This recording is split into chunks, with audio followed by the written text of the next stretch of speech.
Sir ఇప్పుడు ఇండియాలో cricket ఎంతమంది ఆడతారు? చాలా మంది ఆడతారు sir. End of the day Indian team ఎంతమంది ఆడతారు? 12 మెంబర్స్. పెర్ఫార్మెన్స్ ని బట్టి వాడి ఫ్యూచర్ డిపెండ్ అయి ఉంటుంది సార్. అంటే ఒక కోర్స్ చదివినంత మాత్రాన వాడి సక్సెస్ అవ్వాలని లేదు సార్.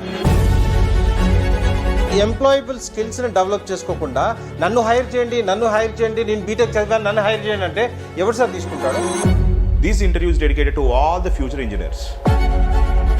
మార్చ్ ఏప్రిల్ అయితే చాలు సార్. 1 1 1 2 2 2 అని ర్యాంకింగ్.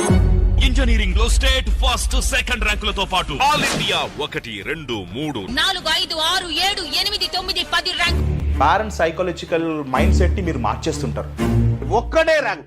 శ్రీ చైతన్యలో ఈ పిల్లగాడే, నారాయణలో ఆ పిల్లగాడే, శ్రీ చైతన్య ఈ పిల్లగాడు వీడే, ఇగో ఇంట్లో ఈ పిల్లగాడే, మొత్తం ఇదే. ఇదొక మాఫియా. అంటే మీ బురిడి మాటలు అంటే వాళ్ళ కెరియర్ ని వాళ్ళ ఫ్యూచర్ ని వాళ్ళ కోర్స్ ని అన్ని మీరు ఎట్లా డిసైడ్ చేస్తారు సార్? డెఫినెట్లీ పేరెంట్స్ కూడా ఆలోచించాల్సి ఉంటుంది. బాగా చదివే పిల్లవాడు ర్యాంకు కొడతారంటే నమ్మండి.